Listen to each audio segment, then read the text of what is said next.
කතාවට ආවතින් ඔයා අද මාගෙම කරගන්නද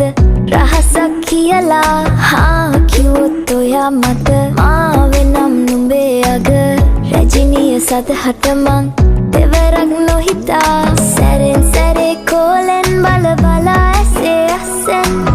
බොරුවට එපා වගේ හිඳින්න එපා රවන්න එපා ටිකෙන් ටිකේ ආලෙන් පුරවලා හිතේ හිස්තැන්